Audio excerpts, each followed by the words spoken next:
Welcome back to Intentional Trips.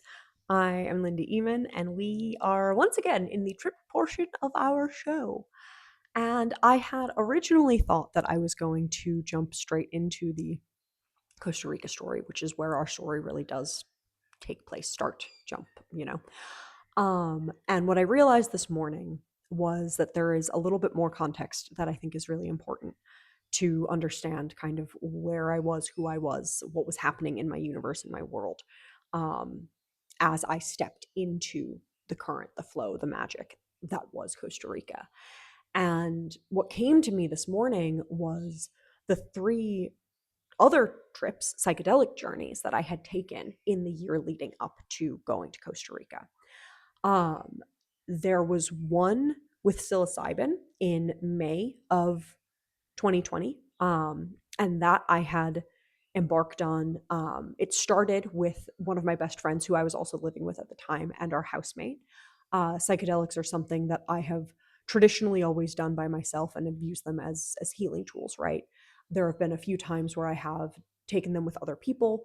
And for the most part, on those journeys, I still kind of have had to seclude myself, pull myself away because, for me, substances that interact with substances that expand my consciousness, that expand my mind, are things that I generally have to experience and explore alone because I open up so vastly to the different realms, planes, the things that are happening that it's just like it's very difficult for me to be in company with other people. Cannabis is the same, I think I've mentioned, and yeah. Uh, but there had been a few times, where I explored with other people, and then yes, was just kind of like always to the best of my ability vocalizing too that it's like there might be a moment where I need to kind of just like go away because yeah. Um, so there was that psilocybin journey in May 2020. In September of 2020, I had actually spent about 2 months of 2020 living in my mom's Honda Pilot. I car napped her car with her consent because during the pandemic, right, so I wasn't working and I couldn't travel the way that I wanted to, but I was feeling so claustrophobic in Chicago and just was like, I need to go and do and be somewhere. And I ended up asking my mom if I could borrow her car, and my parents were happy just to have one because they weren't going anywhere either, right? But I'm so grateful that they just kind of have always facilitated my visions, my whims.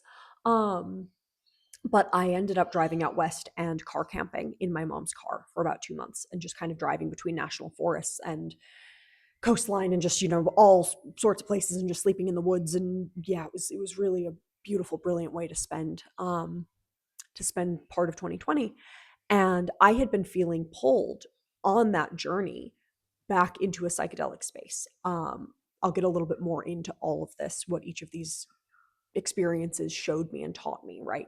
But on the entirety of that journey in the car, I was feeling like I wanted to be sitting once again with psychedelics. But set and setting, if you've explored psychedelics at all, either taken them or read about them, heard about them as healing tools, right? As plant medicine healing tools. Um, you've probably heard the term set and setting being very important to going on these journeys. If you haven't, set and setting basically means the environment that you are in, the literal set, like where am I? And the setting of like who am I right now? How am I? How am I feeling? What's moving through me, right? Um and setting the intention, setting the scene, setting the mental space. And those two things are crucially important. If you've ever heard of somebody who's had, quote unquote, a bad trip, which can happen for a multitude of reasons, but very often that happens because people are taking these substances in environments and with people and in mindsets that they should not be exploring them in, right? Like for me, I know that I go incredibly expansive, that these things, really, it's hard for me to interface with other people when I'm on them. And so, like, taking psychedelics and going to a party for me is like my nightmare. Other people can do that. For me, no. So set, right? Like, where am I? So all of that to say, I had not explored. I had acid with me in the car, but I had not taken it because I knew that being out in the woods alone in the car um actually was not the right set for me at all. There are people who like taking psychedelics while they're camping or while they're out in nature, that's like a beautiful thing, right? That they want to connect more deeply with the earth and with the trees and with everything. Um, and I'm all for that. I just know myself well enough that I knew that like if I had started to feel uncomfortable, like I would have felt trapped, right? Because obviously I wouldn't have been able to drive the car if I was gonna if I, for some reason I felt like I needed, yeah, I it was not right for me to be out in nature taking these. And what ended up happening, when I was driving, so I the in early September of 2020, there were terrible fires all throughout the Pacific Northwest. Really, really, really awful fires. And for a while, I was car camping out there and kind of avoiding places that were on fire, basically.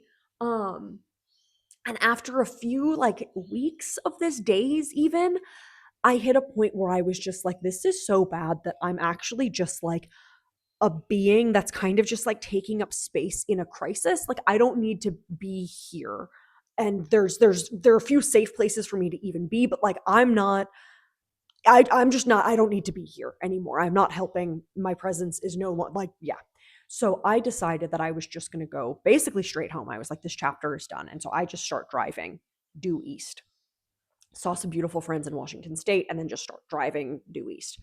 Um, and when I'm about a day away from home, I was looking at the map and all of a sudden I realized that I was like freakishly close to Yellowstone and I hadn't gone on my way out. I had gone to Glacier, but I hadn't gone to Yellowstone. And all of a sudden I'm like, well, I mean, obviously, I'm like, I'm here. I'm not going to not go to Yellowstone.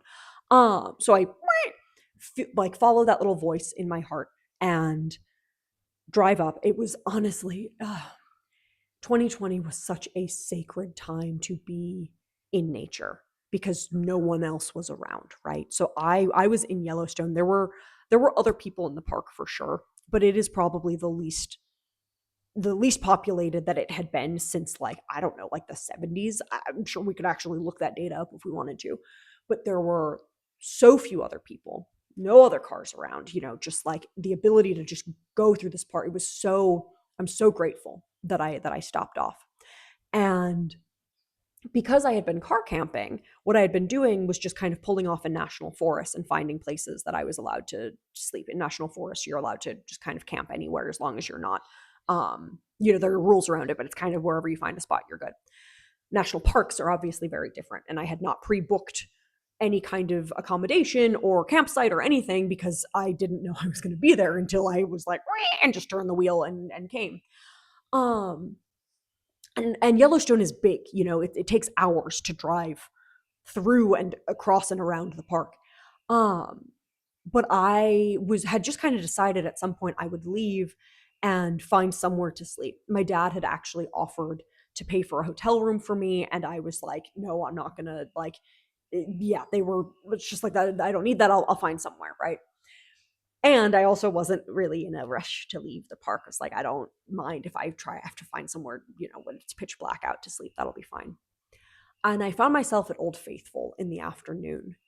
And after I had watched her do her thing, right on time, as she always is, I was going back to the car, and all of a sudden I had this thought of just like, there's a lodge next to Old Faithful called the Old Faithful Lodge, and my dad and I had stayed there. We've stayed there a few times, but most recently, my dad and I had stayed there in June 2010 on a trip that he and I did together. Um, and yeah, this little voice in my head was like, just go see if they have a room. Like, just go see. And so I popped in, walked up to the desk, asked if they happened to have a room available, which again, like any time other than 2020, the answer is a resounding no. There is not a room available tonight at the Old Faithful Lodge, right? But 2020, things were different. So I walk up to the desk and yeah, I ask if there's a room, and the person does their little click click thing and goes, we literally have one cabin left. Would you like it? And I was like, absolutely. And it was was 140, maybe $143, which also was like nothing to stay in like there, you know. Um and for a second I kind of thought like maybe they were just saying that it was the last one to like make me feel good, right? And then this couple walks up to the desk next to me, to the tell the person who's helping, you know, there, and they asked if there was any rooms available. And their helper, you know, looks, and they go, the only room available in the entire park, the only place that has space, is an hour and a half drive the other side of the park. It's the only, if you're staying in Yellowstone tonight, that's the only way you're going to do it. And so literally in that moment I was like, "Oh my god, like if there was another room here, those people would have gotten it." Right? So literally I got the last room at the Old Faithful Inn that night. And as this is all happening, I'm like, "Okay, the stars are aligning." And at this point I was someone who like I've always been led by that voice, and I've trusted the things that align, and I've been grateful for them, and I still was figuring so much out, right? Like my human mind, my logic mind would come into play a lot. And so it's like I'm seeing this magic and I'm also kind of like, "Ooh, like what's going on?" All of this to say I ended up in either the same room that my dad and I had stayed in, or literally right next door to it, because I have a very visual and like spatial memory, and I time and place, as we will continue to see on this journey, right? They're so alive for me. Like I know places that were important. I know exactly where and how everything was. And as I was walking, you know, they gave me the key, whatever number it was. As I'm walking there, I'm like, and there's like dozens of these rooms, of these cabins, right? And I'm like, this is exactly mm, either exactly or within one or two doors from where he and I were 10 years before, which felt incredibly powerful.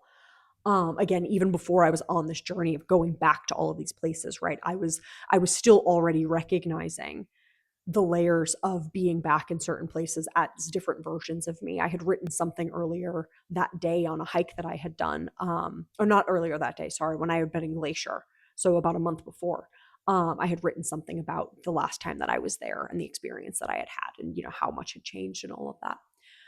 So yes, okay. So that was an LSD trip, an acid trip that night. And then the third psychedelic experience that I had in the lead up to Costa Rica was, I believe I mentioned this earlier in one of the other episodes, but in February, late February of 2021, I went up to Chippewa Falls, Wisconsin, and actually had two acid trips back to back days. Um, and that was when I had kind of told my therapist, like, I think I needed to be alone and do drugs. And she was like, "That's a really good idea." And I was like, "Okay, great. I'm going to go do that." And so by the time I get to Costa Rica, then I'm only 5-6 weeks out from that psychedelic journey, right?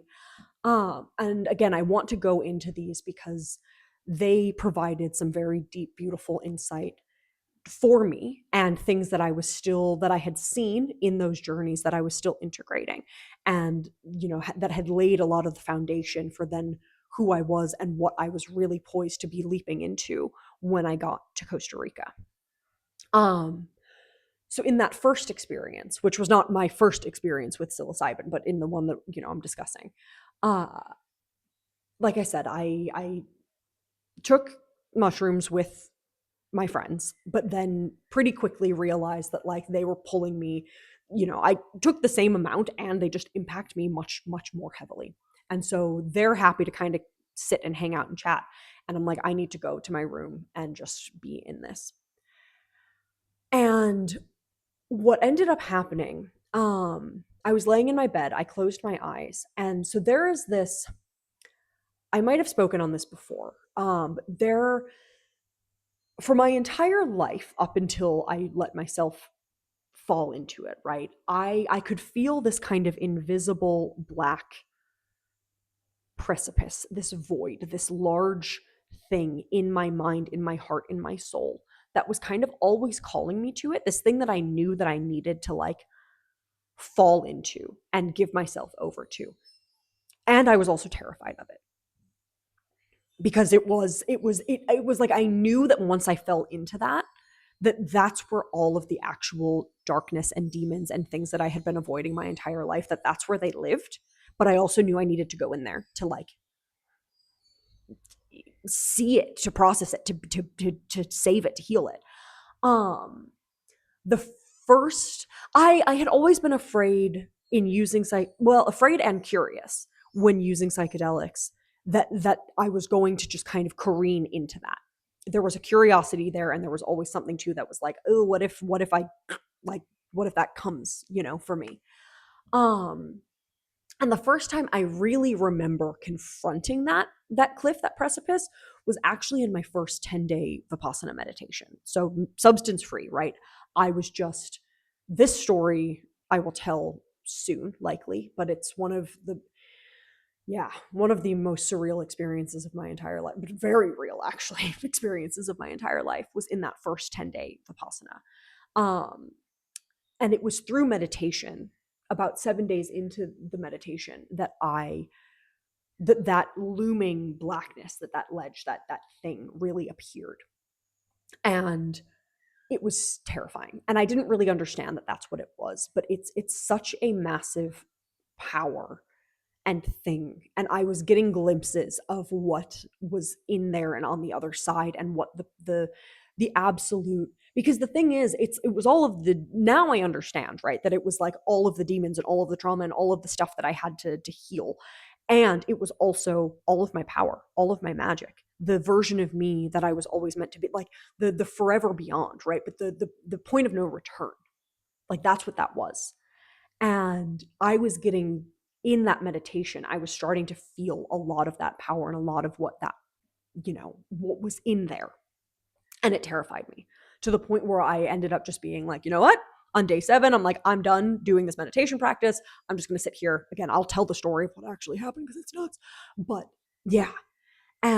But then when I got out of the meditation, I was so viscerally aware now that the thing that I had always kind of intuitively felt and thought, that blackness, that cliff, that invisible precipice, that void, that I was like, I think that exists. Like I had seen it, I had tasted it, I had tiptoed up to the edge of it.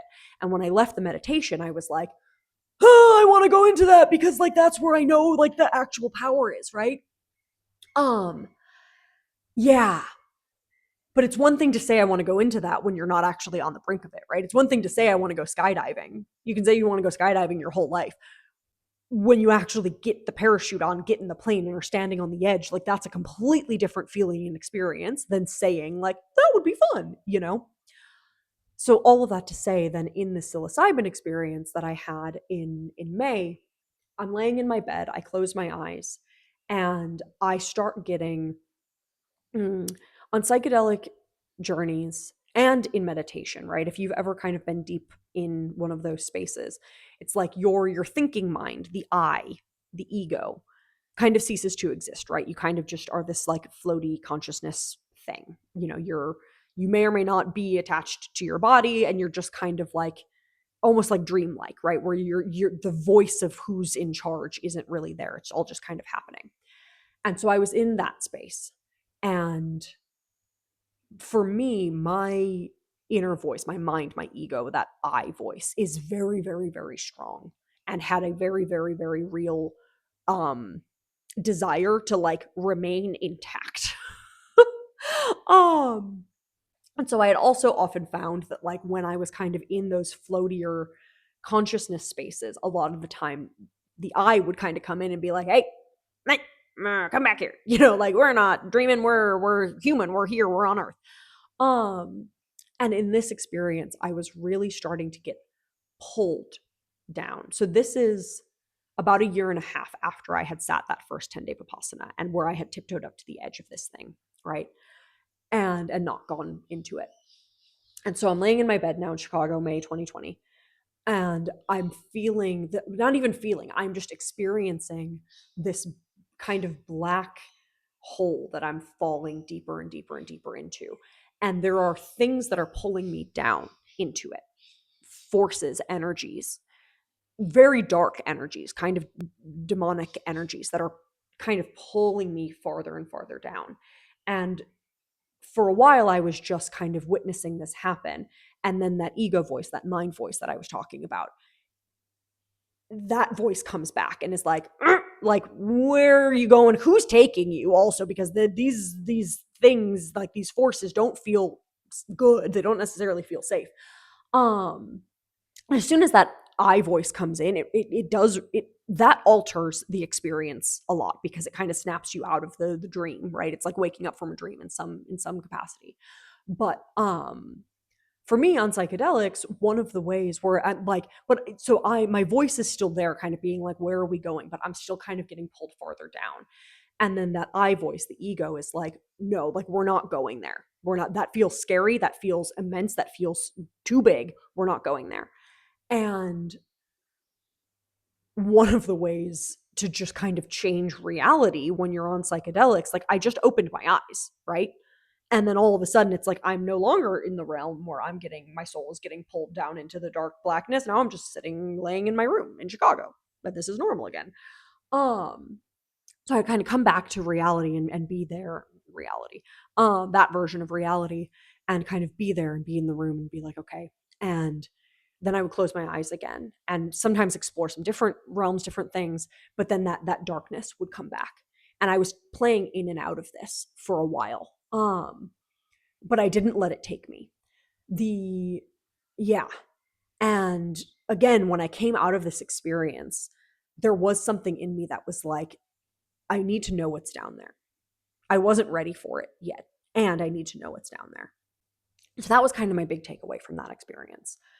Fast forward to the experience that I had in Yellowstone, in September 2020. I There were a few key takeaways from that. One of the, and that was with LSD. I think I mentioned, so psilocybin first one, LSD second one. One of the main takeaways, honestly, from that was just love for my body, for my vessel, for the being that I get to inhabit. And I've mentioned this before, right? That the journey for me with, like, with food and my body and self love in that capacity has been so deep and so long. And this is one of the things that psychedelics really, and trips in general, right? When you journey through the world in ways that are changing you and showing you different ways of being, that in these spaces, when we're outside of what's normal, we can realize something or learn something. For me in this moment, right? I spend a lot of time naked, like when I'm by myself. It's something I've always done, even when I've been on like the journey where I like really was averse to my body. But I kind of, when I was younger in my like earlier 20s, I was like, no, we're gonna actually really intentionally spend time naked so that I can get comfortable with this beautiful body of mine, even when I wasn't comfortable with her, right? So for me, basically, I'm like, if I'm like home and alone, there probably aren't clothes.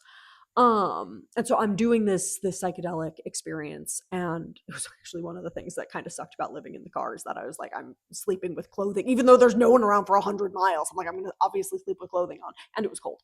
I'm like, oh, this is awful. How do people sleep with clothes on? But I'm in Yellowstone at Old Faithful Lodge, naked on acid. Yeah, and there's just so much love that's coming through for me and this body, and just kind of really exploring her and letting her be. I also had an experience where I went and looked in the mirror at one point, which I know some people say not to do. I have always loved looking in the mirror because I love, like, it helps me see me more clearly, right? Even though my face is warping and shaking and all sorts of things. But in this night, I went and looked in the mirror and I watched myself age about 100 years. I mean, it was a lot. And like, I watched the wrinkles form and I watched my hair turn completely white, and I saw the old wise woman looking back at me, who I knew that I was already and who I would be someday. And it was just so powerful. And even that, like, I mean, she was so beautiful, right? So beautiful. This 100 and something year old woman, um, who was me. And just those layers of self-love and physical appreciation for the way that this vessel will house me for the duration of this human life. Um, and to bring it back to what I was saying a little bit before, right? These are the things that we sometimes learn and experience, like these capital T truths, these things that are so real in psychedelic spaces, or when we meet somebody when we're traveling who changes our life, and all of a sudden we see things in a new perspective and it's so clear and it's so real, or like, this is how life could be. But then the real work is when you come home, when you, the next day, when your mind is not in that state anymore, when you are not in that place anymore. And it's integrating those experiences because that fades very quickly, right? The love of body, it's like, yes, I experienced that. I knew what that could be. And it took years. And I had had love experiences with my body in psychedelic spaces before this. And it had been a journey I'd been on just trying, by myself for years as well. But it's like these tools help us realize what these higher planes and higher truths are. And we know that they're real because we experience them in such a real way. But then the actual work is on the other side of integrating all of that and bringing your waking consciousness into a space where that love of self, that love of body, that love of everything is now just natural, is, happening at all times. Um, that experience also, I'm going to read my journal from that time. Um, my journal from that day, because I think that it gives beautiful insight into who and how I was in that moment. Right. Um, it also, I realized this when I was reading this earlier, that this happened 2 years to the day, um, before I woke up and stopped drinking. And this, again, is this time and space thing for me, like that, just the amount. I can't plan anything in this life. I have no interest anymore of even trying to, but realizing, connecting my own dots backwards and realizing the way that certain places, that lessons have repeated and become more ingrained over time, right?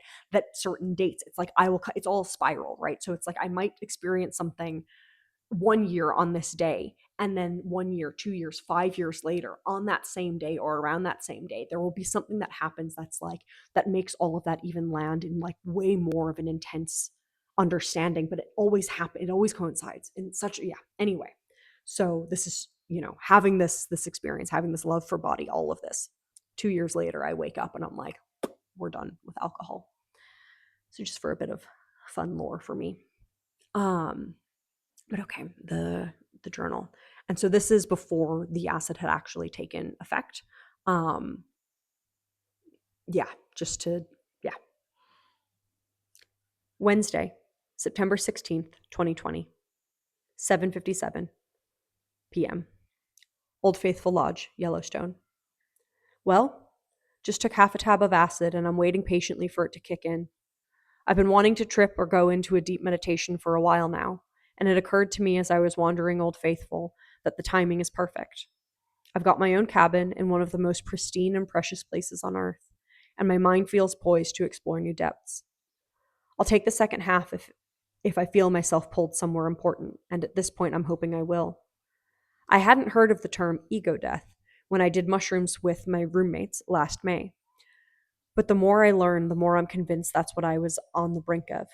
The same place I could have gone with the meditation in Sri Lanka if I'd let myself. It's a different plane and a new understanding, and at times it's scary, but I also know it's where I need to blaze into. I've got this cozy little cabin right by the woods, and part of me believes it may even be the same room I stayed in when I was here with Dad in 2010. I feel like life has pulled me back here, and I don't want that to escape. If things had gone the way I'd envisioned, I'd be in Washington State right now, in the woods in my car 1,000 miles from here. When the fire started, I'd resigned myself to just drive straight home. I thought this journey was over, but it was only looking at the map yesterday that I realized how close I was to this place, how silly it would be to pass it up. And Dad offered to put me up in Jackson, but I told him no after I saw the price of the room. I ambled slowly through the day, stopping where it felt right, and found myself at Old Faithful about 4:30. I almost left to try my luck at a campground, but something pulled me to the front desk. The woman there got me what appeared to be the last room less than an hour and a half away, and possibly the same room I've slept in before. I don't know if I take serendipity for granted. I know I can surely practice more gratitude in my day to day for the things that simply fall into place. I know it all goes hand in hand with expanding my spirituality and meditating more often and truly giving myself over to the power of the universe. I met a man a week ago in a hostel in Florence, Oregon, and he said something that has stuck with me. We are the divine having a human experience. There's so much to it and so little at all, so many layers and so simple, but it seems so true. And it's a beautiful way to frame one's mind, I think.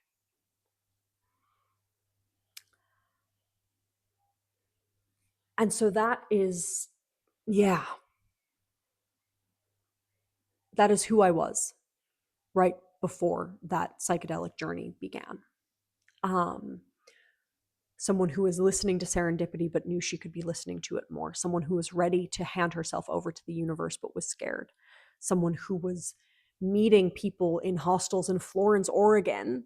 Who even knows that there's hostels in Florence, Oregon, right?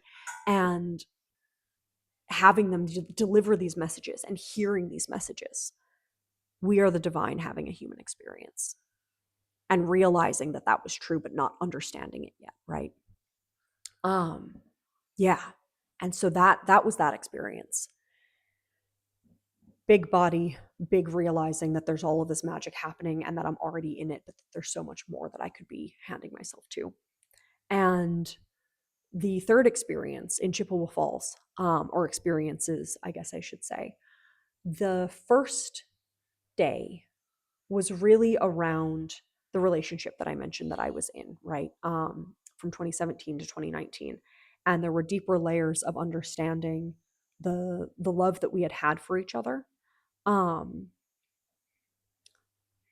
and the mourning of that, and also the ways in which the wounds had like existed. And I think that this was maybe one of the first times that I was really seeing in this kind of clarity and depth some of the things that had truly wounded me from that time with that partner. And I want to be very clear that that person, both of us were operating as truly the best versions that we could possibly be with who we were at the time. There was no intention of harm on either side, but we both had a lot of things that we were still working through. And, undoubtedly, there was harm that I inflicted unintentionally, as well as it being done, in my direction as well. And it was all lessons and it was all, yeah. But yeah, so the first day was a lot of just understanding of that. And ironically, hilariously, whatever you want to call it, the fact that then when I get to Costa Rica, one of the first things that I journal, so again, only 5 or 6 weeks after this experience, there's like this journal entry that I have that I'm like, I'm so glad that I'm on this trip because this is the first time like in so long that I'm just like here by myself and there's no, like energy of like a relationship or a person that's like I'm trying to like heal. Like I thought I was done with it, basically, is what I'm saying, which is so funny to me looking back because I was so not even at the tip of starting it, let alone being done with the healing of all of that. That's one of the things that ayahuasca really showed me was like how much there was left to do with healing from that relationship. But I didn't know. You can't see it until you see it. And yeah, and then the second day in Chippewa Falls, there was a lot more understanding about myself and my power and the power of choice in things. And I'm going to read some of the fragments that I wrote actually while I was on those journeys. So these are fragments, and if it's necessary, I'll kind of interject to explain a little bit of what I was getting at here. But these are, you know, things written while on the substance versus what I had just read, which was before, the acid had taken effect. These are acid thoughts, I guess is what I'm trying to say. So here we go. The first day, February 10th, 2021. It was a Wednesday, 10:44 p.m. I do an awful lot of thinking for an awful little amount of exploring, which I think was me not being very kind with myself, but recognizing how much time I spend in my head and thinking about all of these things and dreaming and just kind of being in somebody who has these visions and these desires and these yearnings, but was actually doing a very little amount in my mind at the time of bringing them into action, of exploring the world. Also, like, girl, what did you want me to do? It was like a pandemic year. Also, I just lived in the car for like, yeah, didn't give myself a lot of credit. But anyway, it's almost impossible how much I loved him. The realization's starting to come in. Have I gotten to the end of doing what he told me to do? Is that where I'm stuck? And what I mean there is, in both times that he and I parted, one of the things that he kind of said, because we were together for a year, parted, went back together, yeah. Um, and we both knew it, right? He was just the only one who was capable of articulating it because I was so afraid of it. But I was very aware of it. Was the fact that there was so much life that I needed to live, stories I needed to live, stories I needed to write and tell, which I am doing now, right? Um, and I knew that, and I knew that part of the reason that he and I had left each other was because I had to still live the story. I had to write the story. I hadn't actually done that yet. And now, when I wrote that, this is about a year and a half after we had parted ways the second time. And I had lived a lot of magic in that year and a half. You know, the 6 months I was a flight attendant before the world shut down, like that in and of itself was an incredible 6 months. Um, Obviously, the COVID year had a lot of stuff that had happened, but I was feeling so stuck in what I was doing because I had reached the upper edges of that entire life. And in reading this, I'm like, what I know is that I didn't want that to be it, right? That I'm like, have I gotten to the end of doing what he told me to do? And when I say he told me to do, what I mean there too is like to go and live the life, and not that he was like, you need to do this, and I did that. No, I mean that he was in setting me free in certain ways. Had I done all of the things that I was supposed to do in this life, basically. And the truth is absolutely not, right? Like I was just at the start, like there's still years. But I couldn't see it yet because I when you're on the underside of not knowing how to break free to the other side, right? You're just so blind to what you don't know, but you're trying to figure, you're like, there's all of these questions circling around of like, but what is this? How is this? Like, is this it? Because it doesn't feel like it's it. And if it doesn't feel like it's not it, period. Um, but yeah, that was me, I guess, kind of fearful that I was like, has the last year and a half been the whole reason as to why we had to part? Because if that was it, also, like, I don't really know if that was enough. And it wasn't. mm. He encouraged me, but he did so with fear. He was always scared the other things would take me away, when in reality, they would have helped me to stay. That realization, I think, is kind of universal in a lot of ways, right? Or that experience. Because he was someone, and again, to be clear, I allowed all of this, right? Like, no one can, if someone tells us to do something, like, we choose whether or not we do that, right? Like, we allow other people's fears to cage us. So I want to be clear that I'm not saying that this person did all of these things to me. I'm saying that this was the dynamic that we had, that I allowed, and this was part of my journey and my lessons and my healing. But he was somebody who would actively say that he wanted me to do the things, to follow my dreams, to live the life that I wanted to live, and to be the person I wanted to be. But then the actuality of it was that there was fear in him that if I did that, that I would leave him, that it meant that he wasn't going to be able to come. And so he wasn't actually from unconditional love offering this, like, no, you should go and do these things. It was like, you should go and do those things, um and I allowed that to cage me and to keep me from doing it. And the irony there is, when people do that, when people are like, yeah, you should totally do that thing, but they don't really mean it, and they don't actually uplift people in the way that is completely freeing them, right? Because a lot of people will say like, oh no, I support, my partner, like, making their art, or like solo traveling or whatever, but they actually are like, oh, but I wish you wouldn't do that. Or they're afraid that it's like, but if you become a famous artist, what if you leave me? Like, there's so much fear. And the irony there, right, is that it's like, if we actually let people be completely free, and do encourage their dreams and let them fly to their complete height, and we don't impose our fears on them, their freedom enables, like, that actually is the only way. If you are meant to stay together, that's the only way. And this is relationship, this is friendship, this is anything. The only way for that to actually continue in a way that is true and loving is for that complete freedom to be given. And so you actually almost need to give somebody completely away in order for them to stay. Because if you put any kind of like, you should do that, except, or like you can, yeah, like do, 80% but not the last 20, whatever it is, you are confining the freedom. You are allowing your freedom to be confined, whatever it is. And those bars, either that person will then, part of their soul will die and there will be resentment and they cannot live to their fullest potential. And that is because they allowed themselves to stay small and somebody else told them to stay small, or they will have to break free. And in doing that, most likely have to sever the relationship. And it's just like, but we're so scared of losing something that we think that we can't let it go. And it's like, no, letting something go is actually the only way to keep it. But that was that realization. And there's so much more of that that comes in the years. Ooh, and then this is something that will actually be in my book. I realized the other day this needs to be added into the book. It's a bit of like prose that I wrote in this space. And I'll always wonder which Instagram post was it that made you block my social media. Which nightmare or sighting of me on the street, or thinking about me at 3 in the morning, drunk because you couldn't do it sober, drunk crying on the floor, drunk finally swearing you'll be rid of me if you just sever that last tie. When I had said I loved you, when I had said love before, when I had said love before I knew you, I had meant every word.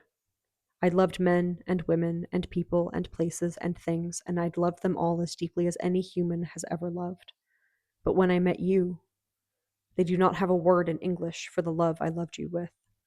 The love I loved you with made all of the other loves look like the stars you can see in the city.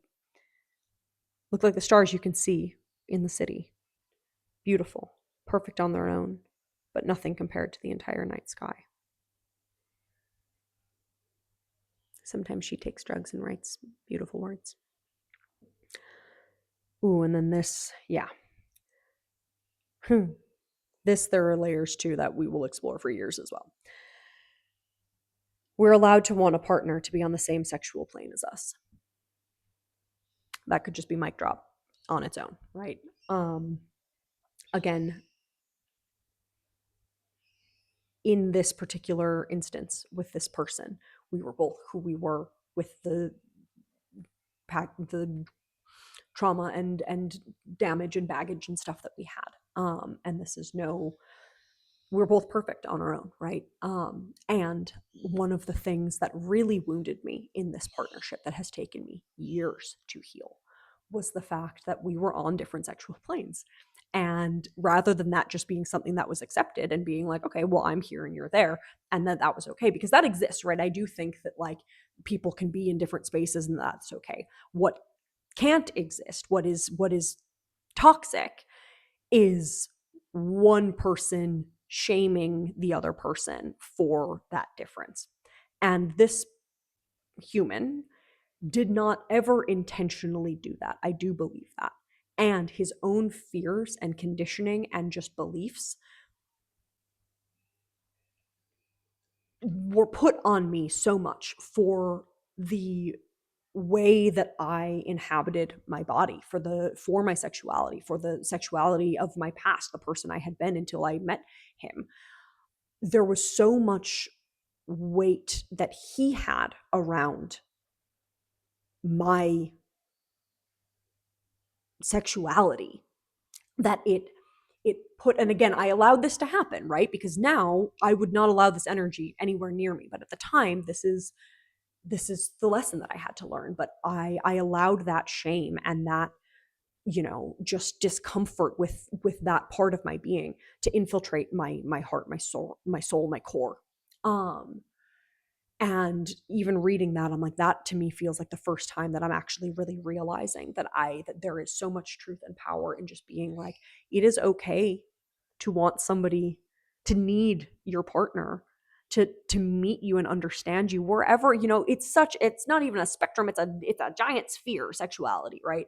And again, not that everyone's always going to be in the same exact place with it, that's fine, but to not to just be allowed to be. And that's, at the end of the day, that's what all of this is, right? It's like unconditional love is just allowing somebody to just be and loving them no matter how different or similar or whatever it is to you, that and none of that has any bearing on your ability to love them. And I had been a very sexually liberated person in my earlier 20s. I had a lot of mm, stuff wrapped up in how I in my relationship with my sexuality that wasn't healthy for sure. And that's part of where the shame and all of this was able to actually infiltrate me, right? Because if I had actually been that completely grounded and unshakable in it, I would have been unshakable in it. Um, but I had, yeah, I had operated. I'd lived all over the world. I'd been a backpacker. It's just a lot of just kind of freedom and people that would come into my life and exist for a little while and they would be on their way. And it was so beautiful and I loved it. And then being in this relationship, I was made to feel as though, and all of that was not okay.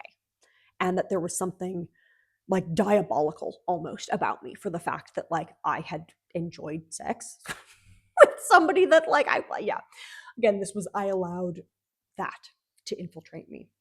But that is something that we will then see, that realization in this trip, we will then see kind of unpacked over the course of years. And then a few insights from that second day of acid in Chippewa Falls. Um, is all of Chicago one large version of, quote, this is fine, but I don't want to do this? And that realization that I don't want to do this was massive. And again, took years to integrate and unpack and fully step into. But this thing of just, okay, like, yeah, this is fine, but I don't want to do this.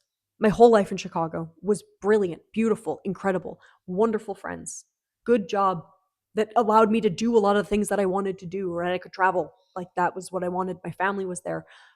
On paper, it was such a beautiful existence, and I didn't want to do it. I don't want to get up and go get on the L to go to O'Hare to do a job. I don't want to go to that party. I don't want to talk about the stuff that we're talking about. I don't want to do this. I don't want to pretend that this normal American life where everything, and then you're going to get your health insurance and you're going to go to Walmart. Like, I don't want to do that. I don't want to do any of that.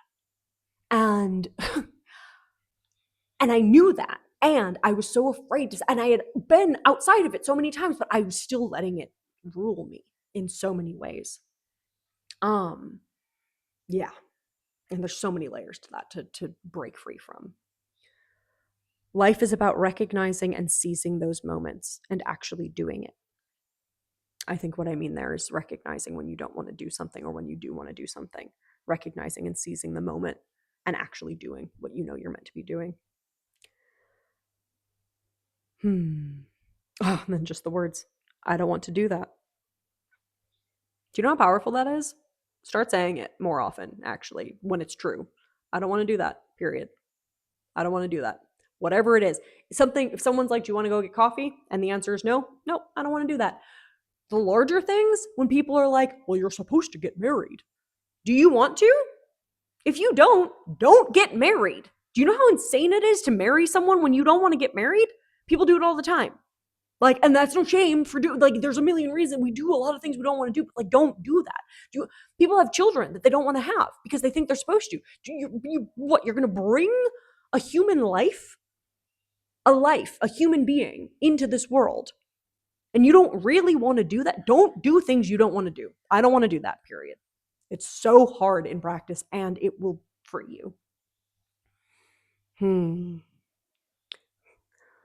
The strongest thing in the world is a woman who says, I don't want to do that. Again, mic drop. It literally, it we are getting better, but there are so few women that actually, I mean, men too, but like when a woman says, no, I'm not doing what you told me to, that changes everything. And society is, we're catching up, but society doesn't love it. My whole life, I was 15 years old. I don't want to have kids. Do you know how many people told me in ways left, right, and center how I was going to change my mind, how they were going to impregnate me so that I could be a mother? That was said to me.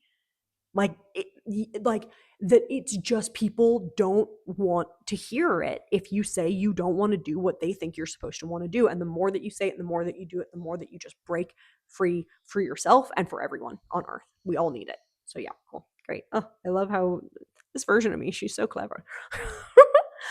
um And then this last one. Until you completely break free, you're always doing things within the context of something you don't want. I'm going to read that again. Until you completely break free, you're always doing things within the context of something you don't want. And so this again is showing us how in these psychedelic spaces we can hear these things, we know these things, we learn these things, but it takes so long to integrate. So in that moment, I was able to so clearly see that until I completely liberated myself. And when I say that, I don't mean like, yes, part of it was leaving that life behind. Part of it was changing everything about what my external life looked like. It had to be. And the actual work was all internal, was breaking free from all of the chains and binds and everything that I had in my own consciousness and my own heart that I allowed to rule me. And until I am completely broken free, until a being is completely broken free from all of the constraints of everything that is false, everything that is faulty, everything that is not true to them and their being, you will always be operating in some layer of, I don't want to do that, of falsehood. And it's really hard to break all of those layers away. And it is the only way to actually free oneself in this lifetime. And in doing so, enable so many other beings to be free as well. Our freedom facilitates freedom. Yeah. And so, all of that to say, those three experiences really helped shape a lot of the foundation, the groundwork of things that I had explored, things that I had seen, things that I knew, but I was still trying to figure out how to integrate. That black precipice that I knew I needed to enter, but I was terrified of. Love of body, magic, serendipity, following the signs, following the voice, knowing that everything works out, trusting the universe. Um, that from Yellowstone. And then the 2 points of understanding the love and the wounds of that relationship that I had been in. Both the magic of that love, the power of it, and also the ways that it was still confining me and harming me, and the healing I needed to do. And then that, just like, I don't want to do that. I'm going to break free, and I need to break free completely. So all of those things had come to me in those deeper spaces in the year leading up to getting to Costa Rica.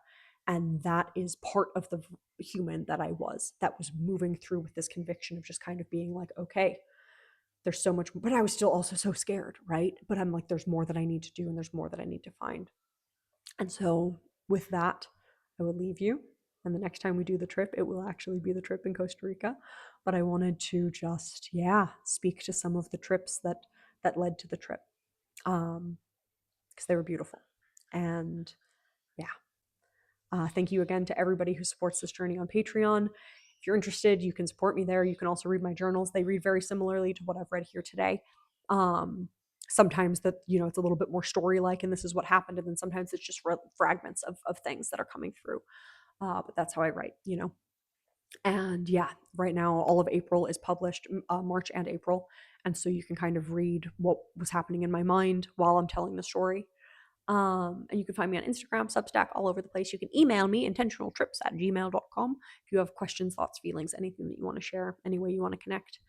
And yeah, thank you so much for being here. I can't wait to keep going down this little path. And I love you, and you're doing great.